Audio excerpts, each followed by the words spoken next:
Today's episode should have been solely about Christmas movies. I should have been your special guest star because I've watched them all. National Lampoon's Christmas Vacation. You have to do that. Right. We're talking about a movie about snow. Den. Snow Den. Yeah. All right, so guys, we are Snow Den was live on YouTube. Jeremy, that's got to be the last one. All right, guys. Is everyone ready to get started? No, hold on. Jeremy? Yeah. We are like 10 seconds from going, but we had to wait for your cut. Yeah, that's why I was waiting. All right, I'm done. No more. Right on. All right. I already told him, like, we're getting ready to go live.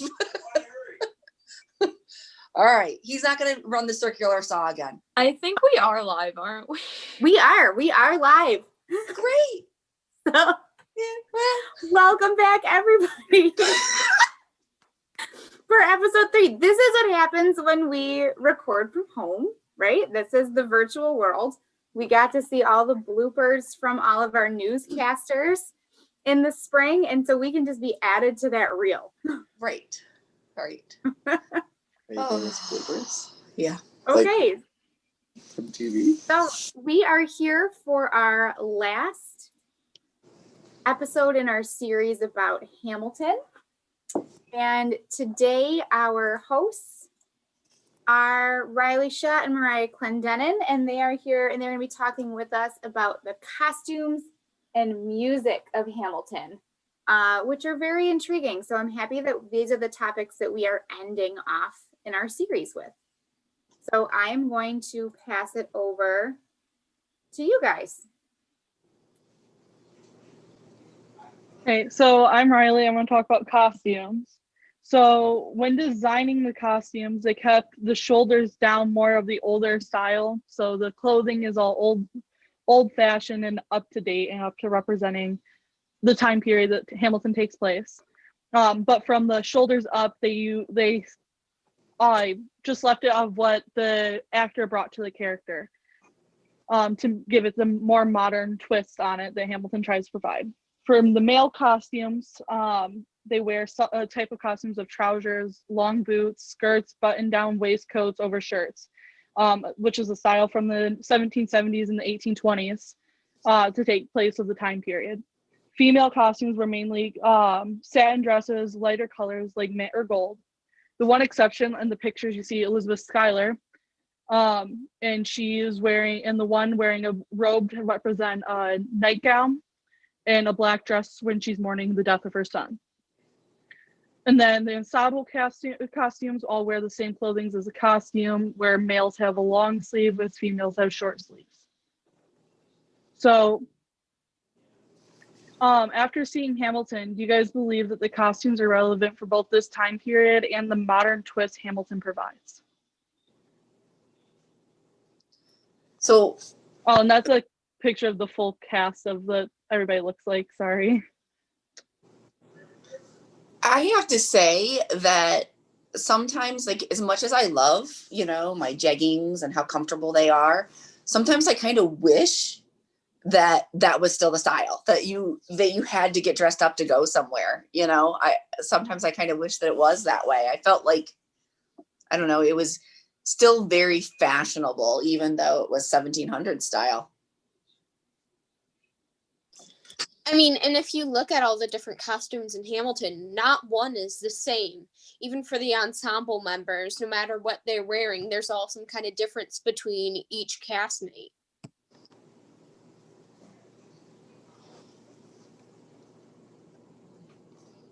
Nathan, are you looking forward to wearing short pants? So, what? Well, like they did in Hamilton, would you wear the short pants? The short pants. Yeah, the short pants with the trout, like with the socks. I feel like that just take far too long to get into. Too long to get into that. I'd have to wake up 5 hours early just to get into it. Yeah, definitely is a long time putting all those costumes together, especially for the women.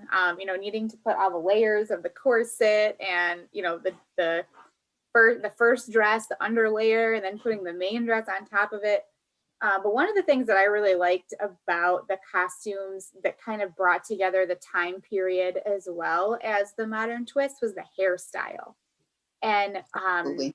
I don't know if you guys remember, but we had the picture of the character who played the Bullet in the last episode. And her hair was this super modern, like fro, what's it called when it's all on top? Help me out.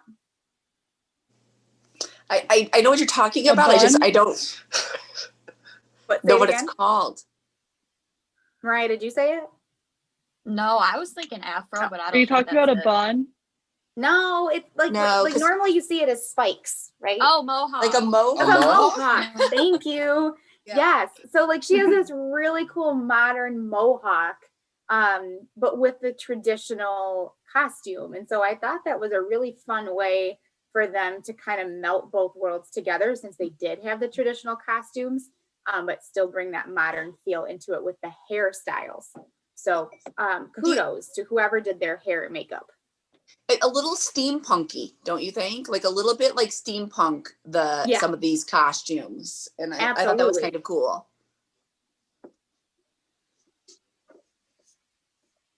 Yes. Right. So there was a lot of symbolism in a lot of the costumes and the way that they were put together.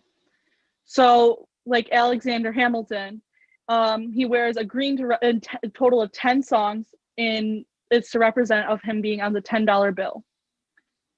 And then like the base colors, you notice that they're all like a white, tan, or pale type of color. And that is to symbolize the parchment of the papers, letters, and legal documents that they would have been writing on. And then Thomas Jefferson, he wears a purple jacket, and it's supposed to symbolize the era's rock star and remind the audience of the artist Prince. And then you have the king, who is the only traditionally dressed character in the whole show. And that is to represent that he's from traditional England. He's very much a different, out of the world. He's not part of the new America. He's not part of this new country. He's a different person. He's a different type of person. He's more traditionally, he's going to be more of like an English type of tradition. So my question to you guys is, have you guys noticed or seen any of the symbolism or recognized any of it? I'm gonna feel terrible and say no. That just blew my mind. Yeah. Yeah. Especially actually all of it. The whole thing blew my mind. But I really never thought of the tan representing the parchment paper. In my head, like you normally have a chorus in a musical that kind of, like provides support for all of the songs. And so you wouldn't want them to be flashy. And so that's why, I assumed that they just had tan to let all of the purposeful colors stick out to differentiate between main characters and the chorus. But that brings like a whole other layer that is just super cool. I love that. Yeah. It makes me want to go back and watch it again. Like I didn't know about the colors, like Hamilton wearing green to represent being on the $10 bill. That's super cool to me. I understood the Jefferson. I knew that one, that it was supposed to make him look like a rock star, and his music is very jazzy and very different than everybody else's. And I guess when I saw the whole cast kind of in the tan, I didn't recognize the parchment. I did recognize that they were more muted and more historical now. Like we're past, like kind of now we're coming out of this live show, and now we're history again. Kind of like when they use black and white in a movie to signify a flashback. That's what I thought they were doing. So it's very cool to me that they're representing the historical documents, especially as like a history teacher. I think that was really awesome. So I just thought each one of the cast members had their own color to like symbolize that was one cast member. I never knew it had like its own meaning to it. And like you guys said, for the tan, I just thought it showed that they were just the ensemble. They were there to just help like sing and help put the show together. And hearing like what the colors are actually for, it was really cool to think about that. And Really, I think like, adding something that you guys didn't talk about is like the women and their dress colors kind of like symbolize, to me at least, like their personalities and kind of like the way that they show themselves during the show and the way that they carry themselves, like Mariah Reynolds in like that bright red dress versus like Peggy's yellow, which is kind of more like of a muted yellow because she wasn't a main character in this story, at least in the musical. And I think that that is also really cool and like very thoughtful for the costumes. I think some of the things that, you know, we've brought to light over these last 3 episodes, you know, that you guys have brought to life are super cool. And I'm excited to go back to watch it armed with this kind of knowledge now. You know, I mean, I don't even know how many times I've seen it. It's countless at this point, but to go back and watch it again, having recognized all the things that you guys have shared over these 3 episodes, I think it's going to be fun. It's going to be a fun watch. Yeah, and I love Sophia's point to the red dress, right? Because that character who Hamilton has an affair with is such a scandalous situation, such a scandalous character, that the symbolism of having that be the red dress and kind of like the red mark on it. Some of you are probably too young to know the reference of like the red district, right? Or of a The Scarlet city. Letter. The Scarlet Letter, right? So it really does bring in that symbolism of this is a very scandalous moment in the show and in history, because it did happen, and Hamilton did write, you know, the Reynolds pamphlet and the Reynolds letters to kind of expose himself so that he didn't get accused of something he thought was worse. Of using the United States money for bribery. And he's like, no, I didn't bribe anybody. I just cheated on my wife. Oops. But that, yeah. So Sophia, I love that you brought up that topic because that is another piece of where the costumes really lend themselves to the story. Sophia, too, correct me if I'm wrong, isn't Mariah Reynolds and Peggy, aren't they played by the same actress? Yep, Jasmine Cephas Jones. So that's super cool that, you know, when you think about that, you know, she's this innocent yellow wearing dress, and then in Act 2 she's wearing the scarlet dress. And that happens more than once in this show where the same person plays 2 different characters. And if you don't know those actors outside of Hamilton, or if you're not paying attention, you can almost miss it. I know I missed Peggy and Reynolds being the same actress the first couple times I watched it. It wasn't until like the 4th or 5th, and I won't say how many times I've watched Hamilton in total, but it's a lot. It took a few times. Yeah, for me to recognize it. And to me, it kind of goes off the costume conversation, but to me, that shows what an amazing actor these people are, to be able to play complete opposite characters in the same show. Going from a shy Peggy to a like voice, and even the voices are different because like Peggy sings up in this like super little high voice. She's like, "Hi, I'm Peggy." Yeah, Akira Onawadin, who plays Hercules Mulligan, and then why am I forgetting? James Madison. There we go. Yeah, totally different. Completely different characters. Completely different and different accents.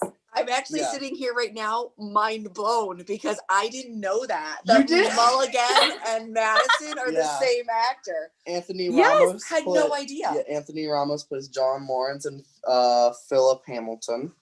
And David Diggs plays Marquis de Lafayette and Thomas Jefferson. And those are the ones that I knew, but like how incredible. The beanie threw you off. The beanie throws you off, right? But the costuming and, you know, they do such a great job. So I'm like, I knew there were all these double characters, but that's one that I've missed. And that's mind blowing to me because, you know, the Madison character is eloquent. Well, and muted and quiet. And James Madison himself was not an outgoing historical figure. You know, they often say he was only president because of Dolly, because she was the outgoing personality. So to have this Mulligan character who was so loud and big. He was very socially anxious as a person. Yeah, that's crazy. But kudos to the costume, you know, department for The Hamilton. darn beanie. Yeah, threw me off. My God. Yeah, Riley, you definitely led us down this amazing conversation about costumes, because you don't normally, unless you're in the theater world, I think costumes are one of those subjects that you're like, yeah, the costumes are cool. Mhm. You don't necessarily think about all these underlying elements, such as the symbolism and what you can do with doubling up characters. And so as a high school drama director, in a small school where sometimes you struggle to get the number of people that you need, that's a really interesting thought to have, is how can you double up on characters in your show like they did in Hamilton? We had a great example of that I know. year, with Grace Masingo. She played two totally different characters for us. She even put on a dress for us, right? Yeah. Which is, amazing in its part, but she did a great job with that, playing two totally different characters last year for us. I know reading the Hamilton one, the one about him being the green symbolizing him being on the $10 bill, what shocked me was like, okay, that makes sense. That was green money. What shocked me was he only wears green in 10 songs to symbolize that it's the $10 bill, not that it's any kind of money, but it's the $10 bill. That's cool. That's smart. Mm-hmm. Yeah, And there that's are a very lot cool. of songs in Hamilton. Yeah. Yeah. But it's those little things, I think, that make Hamilton so great. It's those little details that somebody is like, hey, let's only do this 10 times. Yes, so I'm Mariah, and I'm going to be talking about the music and the lyrics in Hamilton, which can't really have a musical without music. So I think the first thing is a video that it's just a small clip of a lot of the tunes, and like the first couple of measures in this is like the same tune you hear like over and over again in Hamilton.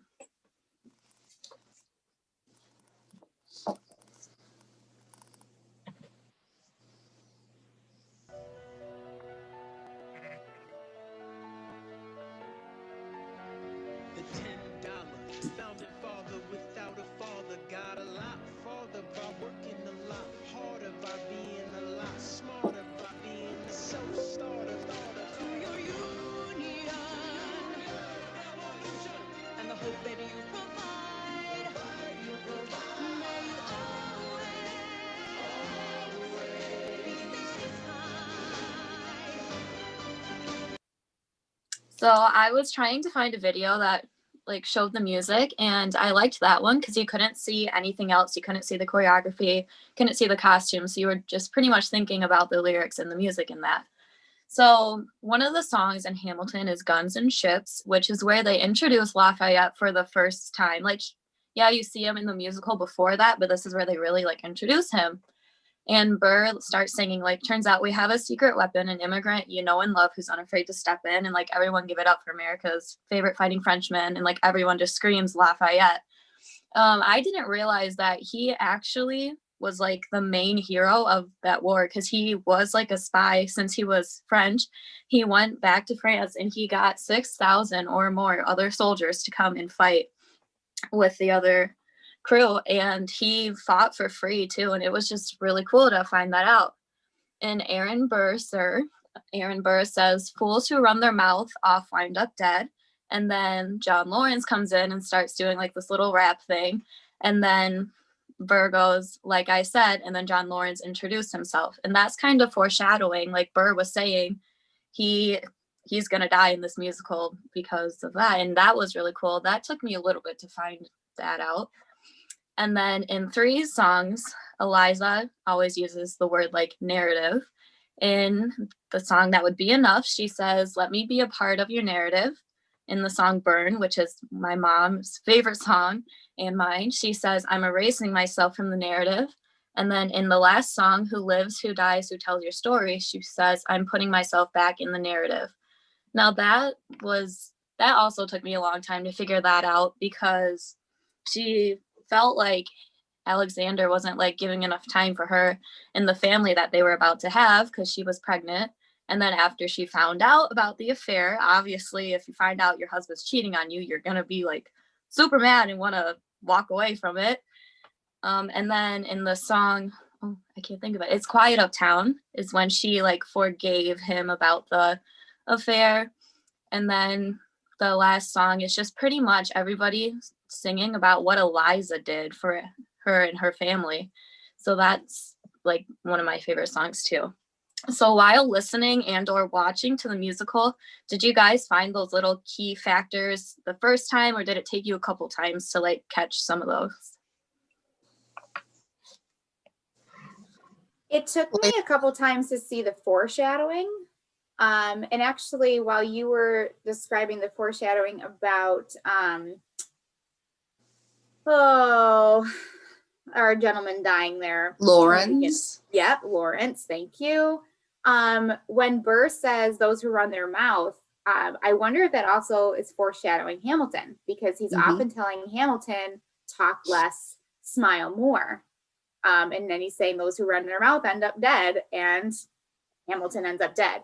So I wonder if there's a couple different foreshadowing moments there with that same lyric. I think that for me, once again, we've discovered how much Mariah like ignored me in 7th grade, but I think for me, I Alexander Hamilton was my historical hero long before the musical. When I was in 8th grade, this was my research paper, was Alexander Hamilton. So he's always kind of been my favorite to begin with anyways. So I knew a lot of these little details. And so as somebody who knew these stories, I found it really cool that they were putting these little Easter eggs into the lyrics for the people who didn't know and to find them. So I think, it's a great way to spark this interest in these historical events that, on paper could otherwise be pretty dry. And, who cares about these characters from the 1700s? So the music here, I think, is what brings Hamilton to relevancy today. So Elizabeth Schuyler was Alexander Hamilton's wife, and she had 2 other sisters, Angelica and Peggy. And if you have ever watched the musical, Angelica and Alexander kind of had this side relationship that kept going on because they kept sending each other, when you hear them singing their letters, they were kind of like love letters. And in the song Helpless, Eliza says, laughing at my sister because she wants to form a harem. And Angelica comes back saying, if you really love me, you would share him. So that was kind of weird to see. I wonder if Angelica was available and she wasn't married, when she met Alexander, do you guys think Alexander would have proposed to Eliza or Angelica? And if he did propose to Angelica, how would the story be changed? Because are always, I get asked this question in so many forms in history class. What if, Miss Lawson? What if this didn't happen? Or what if, and it's always one of those things where you're like, it's kind of a cool thing to think about, but how does it change history? Does it? Right? I'd imagine Angelica Schuyler had working relationships with every politician in the musical. She was good friends with Thomas Jefferson. So I think Thomas Jefferson's and Alexander Hamilton's relationship would have been made a lot easier because Angelica Schuyler was a very key political figure that no one talks about because she was in the background. She was running the show. But that was the role of the woman at the time too, right? The woman was always in the background, never allowed to be brought forward. So, I guess maybe that's where the saying, behind every, good man is a good woman, I guess. So I don't know. It would be interesting. Mm-hmm. But at the same time, I feel like with Angelica in there, Hamilton would still be more rash and he'd still be more, going quick and biting the bullet, just going in. And Angelica wouldn't exactly stop it like Eliza did. Eliza was the calm to his storm. And I feel like Angelica might have added a little bit more instead. Yeah, I think that's a great point, Leela. But absolutely. I think that's a great point. And I wonder Mhm. how Hamilton would have affected Angelica in history, because when they first meet in the show, or maybe it's when they do the rewind. Now I can't remember, but there's a lyric in there that Angelica says, and this must be what it feels like to meet your equal, right? Because she's like going back and forth with this sarcastic, intelligent man that matches her intelligence. And as a woman, you weren't supposed to have that. So I wonder if they were together, if Hamilton actually would have pushed Angelica more out of the traditional female role, and if she would have had a larger place in history than she already does. Mhm. I think that if Hamilton and Angelica ended up together, Hamilton would have fought for more equal rights for women and people of color more than he did during his like political career. Mhm. Of course, it already is debated by historians whether or not that if they had an affair, or whether they were in love. It's really interesting to think that if he went with Angelica, would he also have an affair With with Eliza. Eliza? The song Satisfied definitely like explains how Angelica is feeling, like how she loves him, but yet she can't do anything about it because he's married to her sister, and that would just be weird if they had an affair, I feel like. But I mean, he did it with another girl, so he obviously didn't care. If you guys have ever heard the original Burn song and like the song Congratulations and any of the other mixtape songs, those have some really good lyrics that I feel like should have been brought into Hamilton. Definitely the original Burn, when I heard that for the first time, like how she talks about what his affair did to not only her, but to her children and how their legacy is going to be.